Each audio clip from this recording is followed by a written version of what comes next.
Catherine Gibson for Insight. Today, I'm taking a look at how radical Islam is responding to the protests across the Middle East and the effect it will have on their recruitment efforts and the long-term strength of their ideologies. I'm joined by Brian Fishman, a Counterterrorism Research Fellow at the New America Foundation. Brian, thank you so much for joining me today. Thank you. In a recent foreign policy article, you wrote that these protests prove that the jihadi strategy of mandatory violence is ineffective. Do you think that the Al-Qaeda leadership sees it in that way? Well, I think that they are going to have to try to defend their ideology to a certain extent, right? I mean, they've argued for 25 years that the only way to overthrow these regimes is through violence. That's clearly wrong. So that doesn't mean, though, that they're going to drop this ideological point. I think that they, this is a sort of deeply held matter of faith to many of these people, especially at the top of these organizations. And they're not going to give that up just because they've been proven wrong. Radical Islam, as we know today, was born in Mubarak's prisons, and Osama bin Laden's second-in-command was originally started with the Muslim Brotherhood. I'm wondering how these connections play into their strategy in Egypt now. Egypt is a big prize for Al-Qaeda, and especially for Ayman al-Zawahiri, the number two man in Al-Qaeda. But, it's important to note that they really don't have that much infrastructure in Egypt. Even if you look at, for example, the foreign fighters' patterns into Iraq, there were very few Egyptians throughout the course of the war. There were a lot of other people from North Africa, a lot of Saudis, Gulf Arabs, folks like that, but very few Egyptians. And so there isn't a lot of entrenched infrastructure for the jihadis to utilize in Egypt at this point. So at some point here, though, I think what we're going to see is they are going to try to get into the game with targeted assassinations, sort of lower level kinds of things, so they can try to demonstrate a presence in a place like Egypt. There's no way that they can just allow this to develop, in my view, organically without them. You mentioned bin Laden's second-in-command, Zawahiri. He recently came out and made a statement after a long silence during these protests. Why the long silence, and what exactly did he have to say? The statement was not released for a week or more and after Mubarak had stepped down, but it clearly had been taped before Mubarak had stepped down, and it really only made sort of general statements, very broad statements about the need for jihad in Egypt, the need for the government to be overthrown, those sorts of things. What it demonstrated is that Zawahiri doesn't really know what's going on. He's not really in touch with the speed at which events are changing. And I think what it illustrates here is that for all the talk in the West about how strong and influential jihadi media can be, this really demonstrates the limitations of jihadi media. This is a revolution that occurred at the speed of Twitter, and Zawahiri and Al-Qaeda are still, competing at the speed of sort of what can be passed hand to hand, from, whatever enclave they're living in the, Pakistani tribal areas, till they can get it to an internet connection in Peshawar or, Islamabad or wherever they're doing that.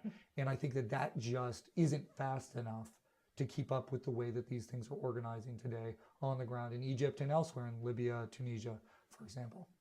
But what about the mood online and some of the lower ranks of jihadi circles? What do they have to say about these protests? Well, they're very excited about them. I mean, and that is something that we should understand here, is right, that a lot of people agree that these governments in the Middle East are bad, jihadis among them, and many Americans among them, right, who think that these sort of authoritarian governments are not acceptable.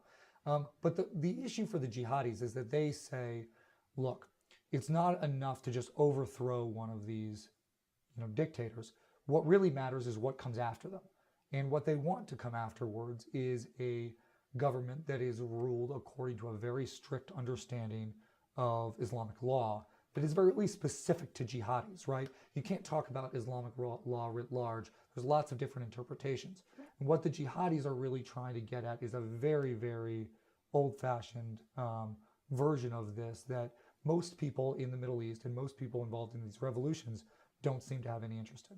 Some of the leadership didn't comment on the protests, some did, some remained silent. I'm wondering what these differences in opinion tell us about ideological fractures within the jihadi community. Yeah, I think the Al-Qaeda organizations that have spoken have been relatively consistent.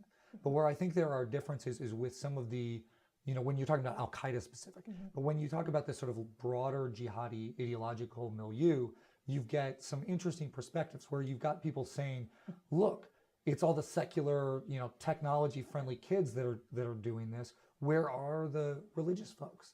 And really criticizing the conservative religious communities in Egypt and Tunisia and elsewhere for not playing a larger role.